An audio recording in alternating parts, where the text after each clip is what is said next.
We are living in the so-called new normal. So what can we expect for politics, economies, and international relations in the next few years? To help us think on this, I will have the pleasure of moderating this last but not least panel of the Brazil-Africa Forum. Joining me now, Professor João Bosco Monte, President of the Brazil-Africa Institute. We are just about to start the panel, Professor. We are talking in English right now because we are going to be joined by some special guests. And I'd like to know if you have the chance, already had the chance to summarize all the discussions from yesterday, from today. What can you say about the feeling of your guests and speakers who have joined us during these 2 days? Well, my feeling is the mission was accomplished. We deliver what we tried to do at the very beginning. I remember we started to think about this event in March when we had the strike or the pandemic was a reality. And for us it was very difficult to understand how could we do things in a different way. And after 2 days of event, we still have the last session, but I understand that we arrive at the point that we want to arrive at the very beginning. We cannot summarize all the details because we still have to discuss even internally, but so far I think we had a very good moment, a very good time. Thank you, Professor. So our guests are already here with us. Thank you very much for joining us, Dr. Frannie Léautier, Senior Partner of the SouthBridge Group. Also, Dr. Kapil Kapoor, President and CEO of Developex. And also, Dr. Mossadeck Bally, CEO of Azalaï. How are you? Very good, thank you. Very good, thank you. It's a pleasure to have you here. So we are talking about this new normal we have reached. So to start, I'd like to know from all the three of you, what do you understand when you talk about the new normal? What does that mean? How are we supposed to live from now on?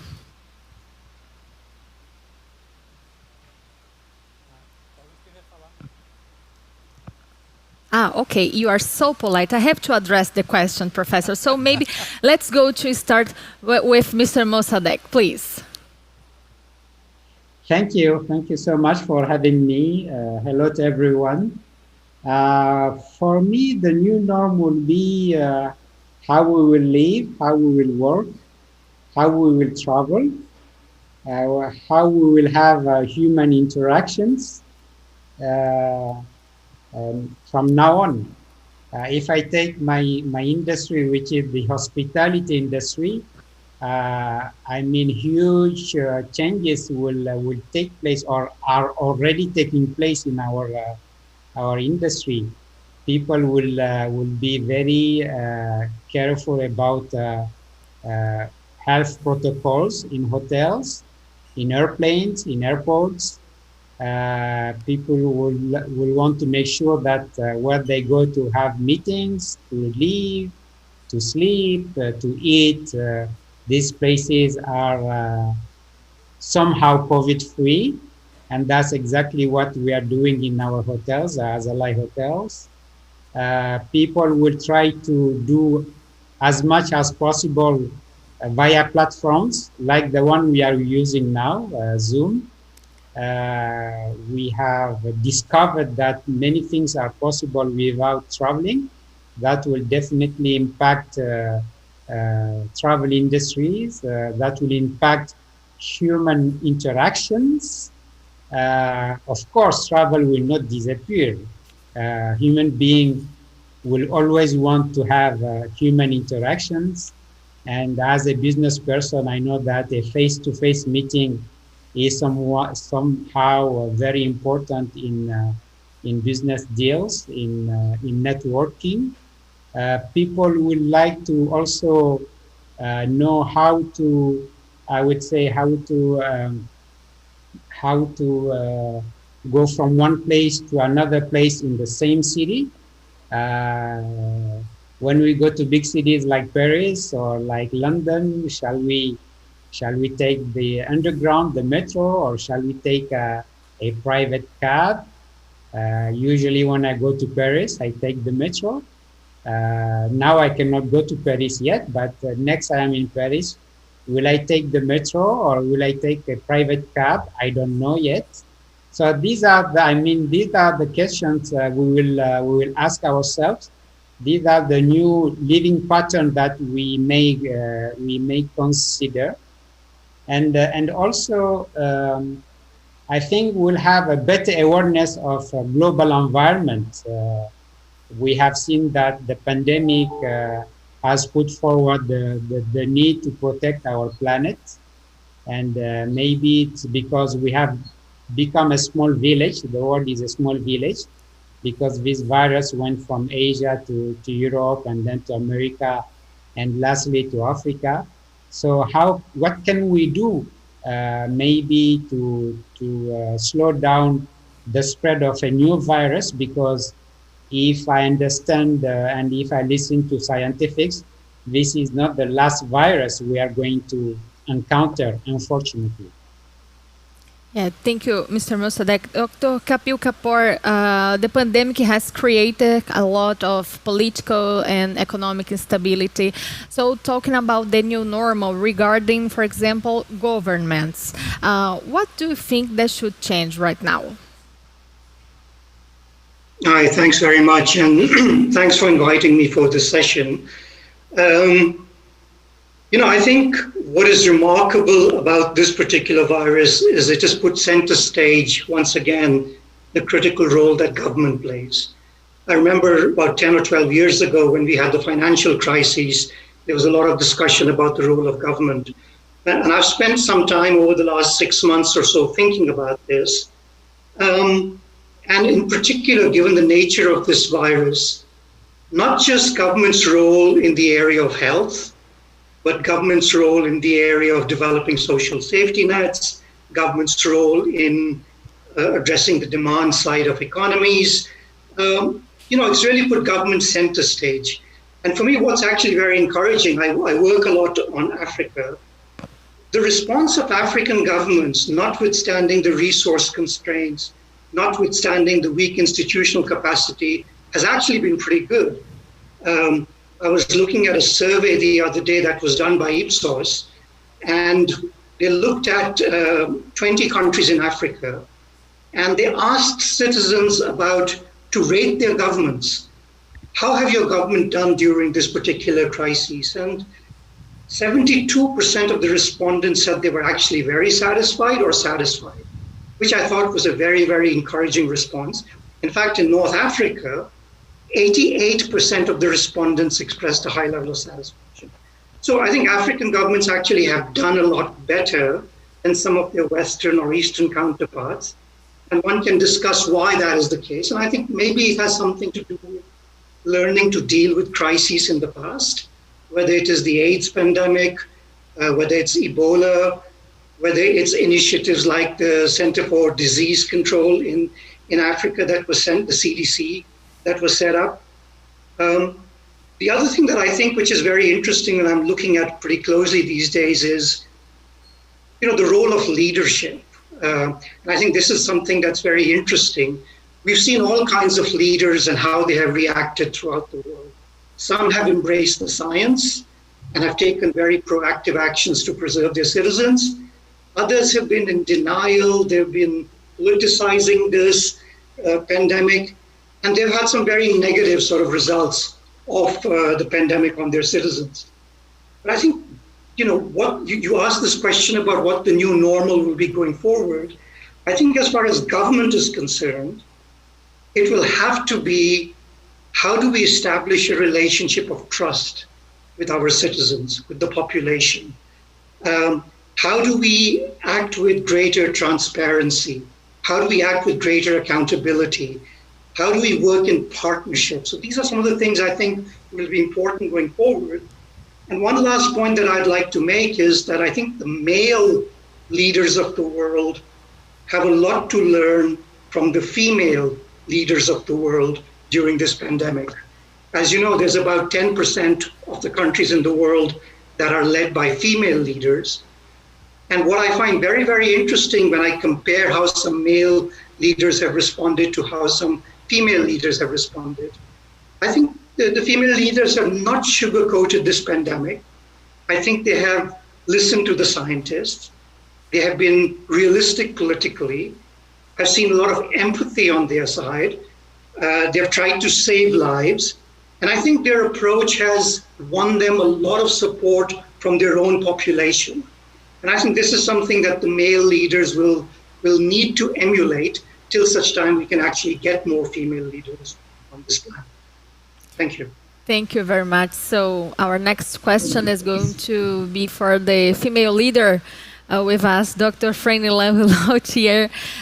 We know that the crisis and the kind of risk that the road is facing right now is unprecedented. So in your opinion, Dr. Léautier, what are the sectors, the fields most impacted, and how should they try to address some changes in order to try to surface the crisis? Well, that's an excellent question, Caroline. And I'll start by saying first, the first thing that was immediately interrupted was the travel and hospitality industry, as my brother Mossadeck just said. Because immediately every country went into shutting down their borders and locking down. And that caused massive disruptions in particularly airline, travel, hotels, and the whole hospitality sector, which is so dependent on human interaction. The second area that was disrupted are major supply chains.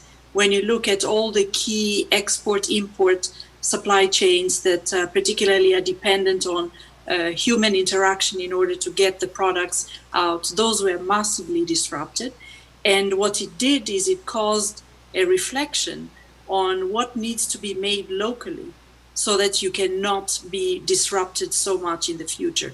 So while there were negative consequences both to the hospitality and travel industry and to the trade area, including the massive disruptions of the supply chains, it caused a reflection internally on the kind of reforms that would be needed in order to survive that kind of risk.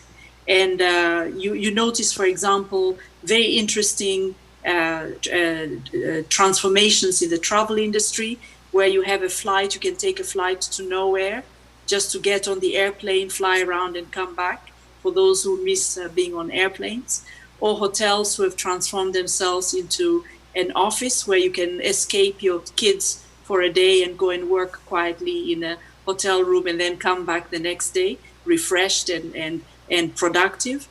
So those are some of the adaptations that the industries have taken. And on the supply chain, I'm very impressed by what a number of countries have done. If you look at Africa, for example, it has become an opportunity to boost local manufacturing and industrialization, to make products that used to be imported before, which has been very good for creating jobs and reducing the cost of products because the transportation and logistics aspects were brought under control. But the last thing I'd like to say is that this level of pandemic, which has also impacted, for example, the education sector, where we have to now learn using digital technologies and something that many in Africa were already doing at the higher level. When you look at the master's degrees, for instance, of the majority of working professionals, they were doing online learning already. And we had innovations like the African Virtual University that has been running now for more than 2 decades. But what the key issue I would like to leave with on this question is that this pandemic has raised the specter of the fact that we were not ready for this type or this level of black swan event. And I think the wake-up call for all of us, whether in the private sector, government, or in families and communities, is to be prepared so that in the future, if we get such a heavy risk, we'll be able to handle it appropriately. Just taking on that, Dr. Léautier, I know that Professor João Bosco Monte always does a lot of travels, maybe around 10 or how much per month, Professor? Normally, usually? Well, I stay 15 days here in Brazil and 15 days traveling. So yes, so all this routine was completely affected by the pandemic, but staying in Brazil, you have keep in touch with the leaders and governments in Africa. So how are you feeling their mood regarding these changes, these challenges that they have to try to address right now to try to surface the crisis? Dr. Léautier has mentioned, for example, in the education field, value chain. So how are you feeling the mood for changing, for alterations right now? After 6 or 7 months of lockdown or confinement, people start to, I don't say get used to, but now we know how to act and to move.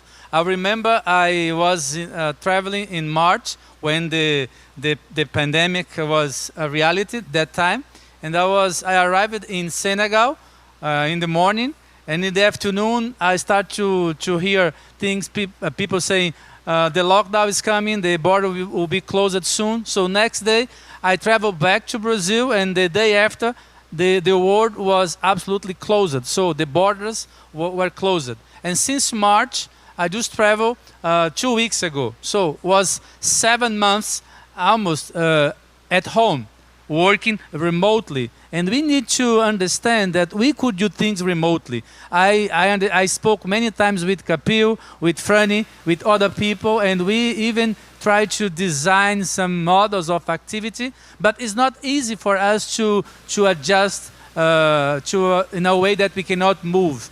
The hospitality industry, as Mossadeck mentioned, suffered too much. I mean, the hotels have no more guests, so the hotels should change the direction of the business to do other things, and the aviation as well. But in terms of cooperation between Brazil and Africa, which is our role, I think this moment, Frannie, Mossadeck and Kapil, I think was an opportunity for us to engage more. And people understand now that without collaboration, without engagement, without discussing together, it's not easy to find ways to develop projects and to find results.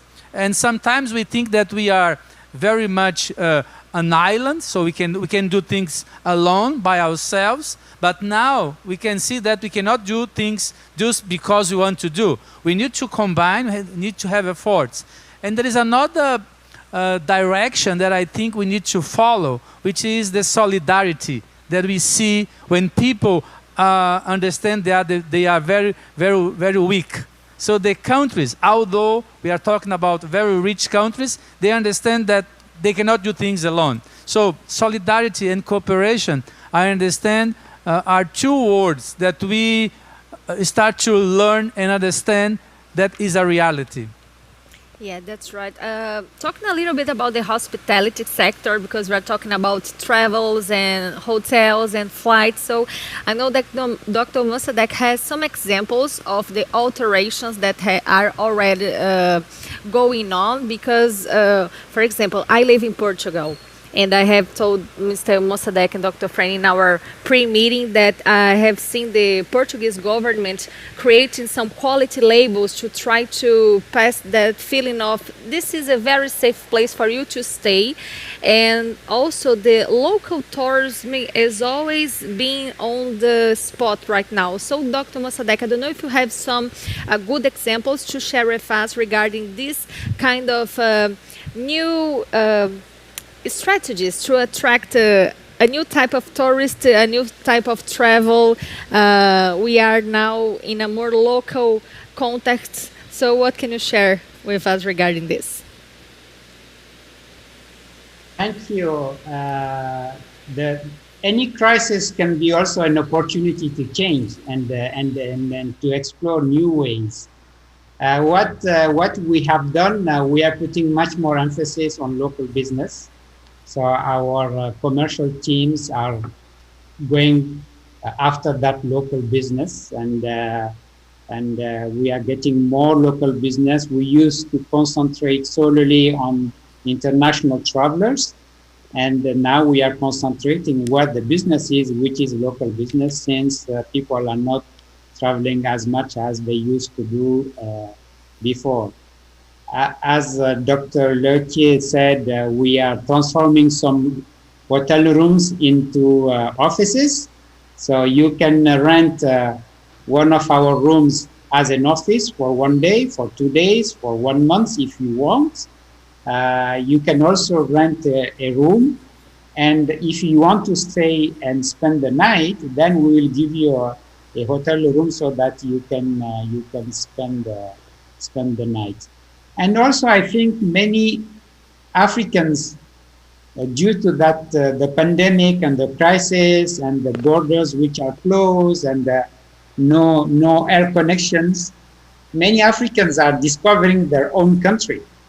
When I was in Dakar 2 months ago and I was having a chat with some Senegalese friends, many of them discovered some very nice touristic spots in their own country thanks to the pandemic. So I think that's also an opportunity for Africans to discover their countries, to spend in their countries, and to maintain some jobs.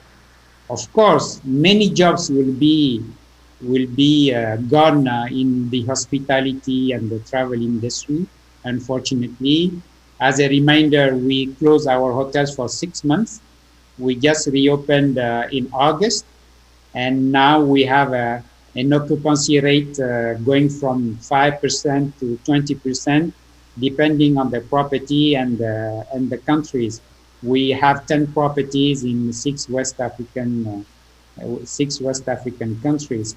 I think also this pandemic will bring more hoteliers together. We at Azalaï, for example, we see more and more independent hoteliers, small hoteliers. Some have one hotel or two hotels, and of course they cannot confront the crisis. And now they want to lean to a bigger group so that we can be stronger. So I would tend to see maybe even at an international level with big hospitality companies, probably we will see some mergers and acquisitions. And also we trying to let's say to develop more local flavor. For example, every Sunday in our hotels we have a brunch, and since as Dr.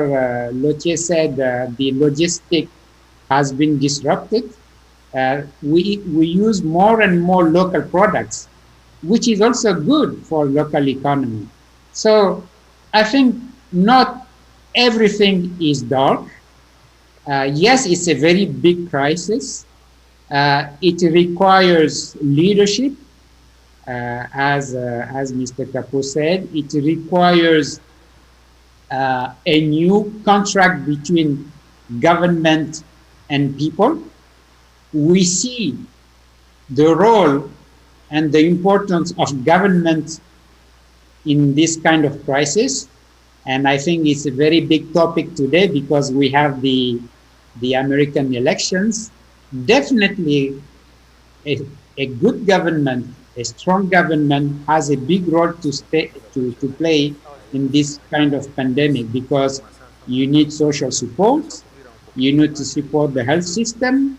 For the countries which have budgetary means, they need to support people who have been furloughed or have been laid off. Unfortunately, we don't have that kind of social security in the African countries. When you lose your job, you lose your job, unfortunately. This is, for me as an African, this is, for example, something which African governments should develop. Social security, at least for unemployment, how to build an employment benefit for workers on the African continent.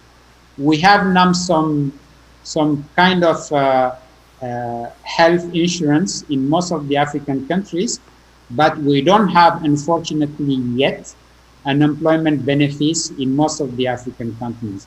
So these are, for me, the new reflections we have to have in Africa, and reflect on what will be the new contract between government and people. But coming back to my industry, yes, it's an opportunity to rethink the travel industry, and rethink the hospitality industry. Dr. Kapoor, how can governments try to balance this need of protecting people from the virus, but also trying to address health systems, civil liberties, and all the issues all the rights that should be guaranteed, ensured also during this time of pandemic? It's a very, very difficult issue because, even before the pandemic, if you look at reports prepared by organizations like Freedom House, global freedom has been on a decline over the last 10 years or so. If you look at indices that measure the rule of law, for example, there's a very, very interesting index that is prepared by the World Justice Project, which shows that over the last 3 years or so, the deterioration that has been taking place globally in the rule of law. So even before the pandemic started, there were concerns about things like liberties and freedom and rule of law. And what a lot of civil society organizations are complaining about is that the pandemic has given an opportunity for some leaders to expropriate a large amount of authority to themselves. And in the process, this has further accelerated the decline in civil liberties, if you will. So when leaders have gone ahead and have gotten either control over budgetary resources, for example, as some have done, or have tried to control the media, or they've tried to control movement or freedom of assembly. Now, some of these are very, very necessary to control the pandemic. And I think the people and the populations, because they were so concerned about the pandemic, by and large accepted this. But I think a lot of questions are being raised about to what extent governments and leaders should actually be able to do this. And what is the right balance to strike? And that's why I made the point I did earlier, that I think going forward, a lot of effort will have to be spent in trying to develop a relationship of trust between governments and citizens, so that the citizens can be comforted by the fact that what governments are going to be doing is in their best interest, and that governments will not be taking undue advantage of a calamity or a crisis like the coronavirus to go ahead and usurp more powers onto themselves. You take this law and order situation. The other day, UN Women prepared a report, and I was appalled to read that in the last 12 months, they have documented about 250 million cases of violence against women, whether it is sexual assaults or problems at home. And according to UN Women, the coronavirus has caused an increase of about 30% in the incidence of violence. So this whole issue of law and order and the role of the police and the role of the security agencies, I think these are all issues going forward that governments will have to look at very carefully, because a lot of civil society groups are saying, we understand the need for some of these special measures that were implemented, but you should have consulted more broadly with us. You should have brought us into the fold, because a lot of the measures that you are trying to implement are less effective because community-based organizations weren't, brought into sync with what you were trying to do. So it's a really difficult balancing act. I, for one, supported a lot of the early measures of lockdown. I think some of the latter, in some countries in Africa in particular, it's become a real difficult toss-up between this whole lives and livelihood debates and to what extent you can shut down economies. I tend to be much more optimistic about the future, and I think that science will show us a way out. And I, for one, don't want to be doing these Zoom conference calls for much longer. I miss the physical interaction. I cannot imagine operating in a tourism industry, and hats off to you to do that at a time like this, because I would love to be able to come and stay in your hotels and get away from this environment at home all the time. So I think we will go back to normal. I'm quite confident of that. I just hope we can take advantage of this crisis to make sure that the normal is a better normal for a large part of our population. I totally agree with you, Dr. Kapoor. I totally agree with you, and I think, as Dr. Léautier has said, we are not ready to face this kind of challenge again. I don't know if you are optimistic for the future, Professor. Well, I'm always optimist. Kapil, I'm with you, so I'm the same page. I'm suffering the way you are suffering. I don't want to do lives anymore as we're doing since March, and I want to travel. I want to go to your hotel, Mossadeck. So it's not easy to be in confinement for a long time. But I want to raise something that is important as a lesson that I'm learning. We are not taking care of the vulnerables as we should. Vulnerable people, they should be the target of our attentions. Because when we see people in vulnerable communities in Brazil, in Africa, in India, you name it, we see that they are suffering too much. They are suffering every day because they don't have what they need, right? But now when we don't have what we need essentially, it's more difficult. I give an example about food. If you go to Ghana or Senegal, these two countries, they import too much food, like rice. Rice in Ghana, it's 1.2 billion tons of rice per year. There is no rice now because there is no production of rice. So how the countries will give food to the people? If we talk about poor people, vulnerable people, it will be more difficult. We are only 7 months, Frannie, from the beginning of the pandemic. The pandemic is not over, and I don't see a very important message from the government. And I like too much what you said, Kapil, about female and male, right? I understand that is very correct. So if we give the world order in the hands of the women, the difference will be very important. We can see, a positive answer. But I don't see very much a direction towards vulnerable people. So this pandemic shows us that the movement and the governance, the world governance, is not taking care of the ones who needs more, let's say, more help.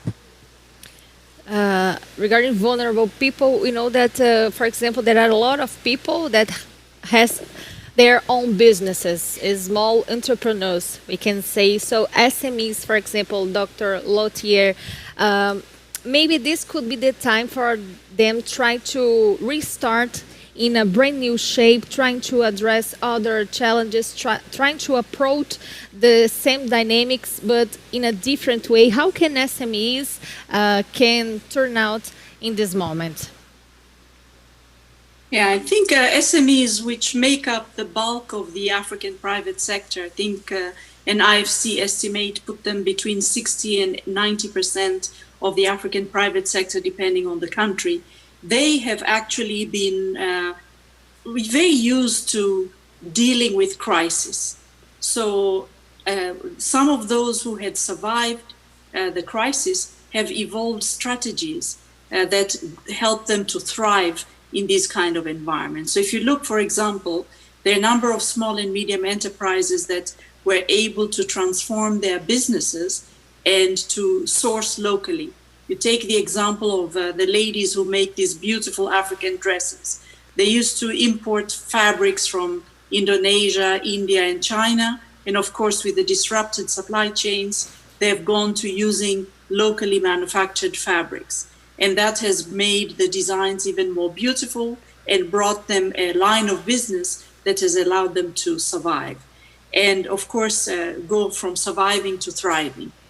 The other big area, and this comes to the remarks made by Kapil and by João, the role of government in supporting small and medium enterprises during these periods of crisis. I've seen a lot of innovation being introduced into how financial institutions, through support by government, can make direct transfers to small and medium enterprises to help them maintain, for example, employment of the few people that they employ, to support them in the working capital needs that they have, and also to help them with some of the tax holidays and other features that have been introduced to reduce the outflow of cash from these small enterprises.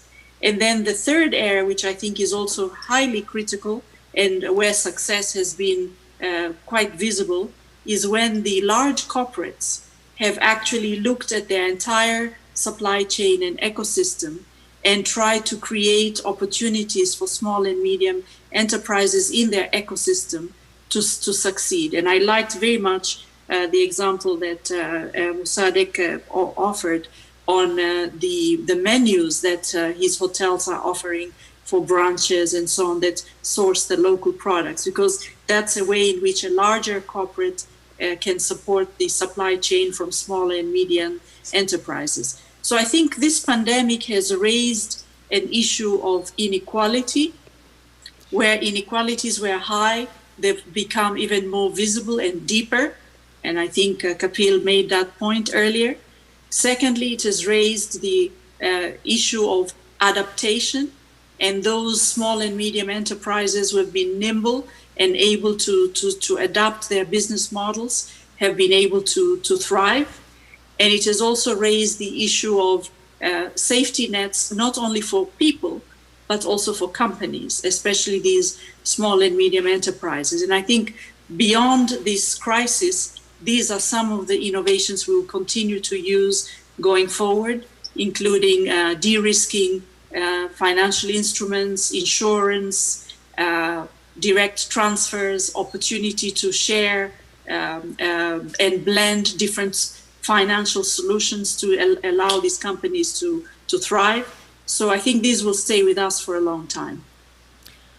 Dr. Kapoor, what should African governments try to do to try to guarantee these economic resources for the people in order to try to guarantee the stability, economic stability, political stability?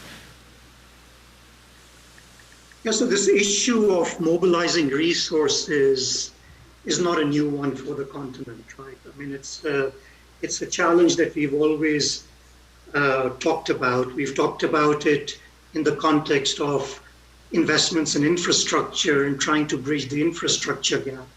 But I think, with the pandemic, the need to spend on healthcare, the need to jumpstart economies, the need to create social safety nets, I think all of these have once again pointed to the imperative that African governments and African countries just need to do much more to mobilize additional domestic revenues. Africa's revenue to GDP ratio and tax to GDP ratio is among the lowest in the world. Its tax to GDP ratio is about 13% of GDP, which is about half that of Europe, for example, and the other continents come somewhere in between. And my concern is that in the last 2 to 3 years, it's actually been moving in the wrong direction. 3 years ago, it was about 16% of GDP, and now it's come down to about 13% of GDP. And it's not just the tax revenues. It's this whole issue of illicit financial flows leaving the continent as well. Just earlier this year, Brookings came up with a study which estimated that between 1980 and 2018, the continent had lost $1.3 trillion to illicit financial flows. So on an annual basis, that is more than the FDI that the continent receives. It's more than the foreign aid that the continent receives, and it really creates this financing gap that we're all working to try and bridge. And the question is, how do you do that? And I think, this is not a new agenda. This is something that the continent has been trying to grapple with for the last 15 to 20 years. And it has to do with a multi-pronged agenda of improving tax administration, trying to formalize the informal sector, trying to create more value addition domestically, trying to increase dependence on sales tax, value-added tax, better management of natural resources, more transparent management of natural resources. So the agenda is very large, but I think it's critically important that going forward, part of the new normal becomes this increased effort on the part of the governments to really now turn the corner on increasing domestic revenues. There was a period of time between 2000 and 2010-12 that real progress was being made, that domestic revenues were really going up as a percent of GDP. And somehow that effort has plateaued and has gone down in recent years. And I think a lot more effort needs to be devoted to this area. Dr. Léautier, I have here a comment from the audience. Simone has said that the COVID-19 lockdown slowed harvests, especially for farmers without means of subsistence. Some farmers have faced crop loss due to supply chain disruptions. So that is related of what we're talking about the supply chain needed to be altered in order to survive the crisis. Absolutely, and I think it's a great question from Simon. And I think there are three things that we need to keep in mind. The first one is insurance, because very few farmers in Africa are insured. So if we had developed crop insurance programs, that would be one way in which they could be protected. The second is developing markets, local markets, that could transform those primary agricultural products so that the harvest is actually preserved and can be then saved for future consumption. And then the third area is helping them to develop off-farm activities so that they're not so dependent on farming and agricultural produce in particular. So I think there are a number of measures that are very important, and this is an area that this pandemic has raised as an opportunity for us to address these risks, because farmers have been facing risks like floods and drought, and we have been developing instruments like the African Risk Capacity Limited Insurance Mechanism that supports countries so that when they're hit by a drought risk that they didn't anticipate, because they've been paying their premiums, they get a payment that allows them to manage famine and the risks from drought and floods. But we need to do a lot more in this space of insurance. On the processing side, I was very shocked when I saw some of the statistics. If you look at the number of tomatoes that go rotten in Nigeria, or the fresh fruit that goes rotten in Tanzania, these are things that if you had proper processing, that would not be taking place. And there is this third area which allows the off-farm activities like, making candles or transforming the skin and hides into leather products, or being able to manufacture things that are available locally that could be sold to the nearest countries or nearest towns. So these are areas where we could do a lot more to support the farmers during these types of crises.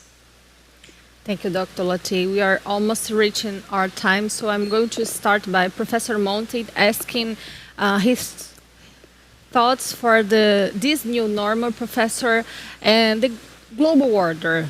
We are living today a moment full of tension regarding the U.S. elections. I was trying to get some info on it. My cell phone is not with internet connection right now, but we have the pandemic, we have U.S. elections, so we have lots of things to think on right now. So your thoughts, your comments on this new normal that we have reached now. So we have the end of the event and also have the end of the election. Yeah. Two things together, and I hope both results will be good for the humanity. Sure. The moment that we're facing now, the new normal, is something new. We don't know exactly how we will be doing things tomorrow. But one thing that I understand is we need to stop what we're doing, and we need to see how humble we should be, how weak we are, and how strong we can do things together. And I think this is the lesson that we learn. I learned it from this moment. And at the Brazil Africa Institute, I think we need to engage more to see how we could collaborate together with Africa and with other regions. Just remember, Professor, that I saw a comment at our online chat talking about the youth technical training program, that this program should be reactivated from now on. Maybe you can think on a partnership with Mr. Mossadeck to try to conduct some training for youth in the hospitality field. This could be something to rely on. Very good. I did not thought about this, but Mossadeck, I will knock your door and ask you to come with us. And I have the privilege, I did not mention, to have in this session Kapil and Frannie, who are members of the advisory board of the Brazil Africa Institute. So you have now this activity that Caroline mentioned, so we can work together in this initiative. Dr. Mossadeck, please, your last comments on our session. Well, thank you for the offer. Definitely, technical training is something which is key in our countries. My last comment, well, I would like to thank you first for inviting me on this webinar with great panelists. And I think it all boils down to good government.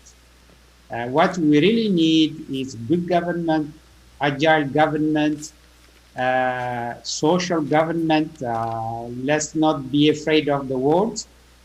We see the importance of government in this kind of pandemic. If you take my country like Mali or African countries, I mean, the shock is huge. You have fiscal revenue which is going down. You have remittance from immigrants which is going down. You have the debt crisis. You have exports which have stopped because of disruption in logistics. I mean, it's a big shock. And if you don't have good government, less corruption, agile government, a new contract between government and people, and then we won't be able to face this kind of crisis. So I hope this will be a lesson for all of us. And the new norm will be a great government, less corruption, more industrialization in Africa. You talked about rice in Ghana. Mali itself can produce rice for the whole West Africa, Mali itself. Why don't we do it? We've been independent for 60 years now, and we haven't been able to do it. So let's have more industrialization, let's produce locally, and let's have a great government. Let's have these social nets, and then I would say that we learned the lesson from this pandemic. Thank you, Dr. Kapoor. Well, again, once again, thank you very much for having me on this panel. You know, today I've spent about 8 hours on Zoom. While there was this event, there was also the India-Africa Virtual Forum today. And you know, what's very interesting is there is so much of interest of collaborating and working on Africa. We had 300 businesses, the Minister of Trade and Industry, the Minister of Railways from India, all on this virtual panel trying to see how is it that we can try and bridge this gap. Everyone says it's a great idea. They've been saying it for a very, very long time. And everyone asks the question, why isn't more of this happening? And I think it's interactions of the kind that we are having today, where we should not just talk about, yes, let's just do it, but focus much more on why isn't more of this happening? There are large pools of expertise that are available, whether it's in Brazil or whether it's in India, large pools of capital, lots of know-how that exists, and a huge amount of desire to work in partnership in the continent. And so I'm hoping that part of the new normal is also this blurring of geographical borders, where people feel that business can get done even if they don't have to travel. And we can sit down and spend 8 hours on Zoom, God forbid, and find ways of trying to resolve how do we work much more closely going forward. So thank you very much, and look forward to working with you again in the future. Thank you. Just to say that we can feel you, Dr. Kapoor. We had 7 hours of program live streamed yesterday, 7 hours today, so we feel. Dr. Léautier? Well, thank you very much, Caroline. It's been an exciting 2 days, and I'd like to say 3 things. First, I believe that the new normal is perhaps going to help all of us be more comfortable with disruption. Secondly, that it will teach us humility and the ability to listen, because your patience gets really sharpened when you are talking to others on Zoom. And then the third is it would open up opportunities for dialogue amongst people who probably had never talked to each other before, because this method of engaging has made it so easy to connect that, for example, many of the people we're able to bring in on this platform would never have met each other before, because they wouldn't have taken the efforts to travel to see each other. So there is this other positive element to it, which is to bring in people that we haven't connected before.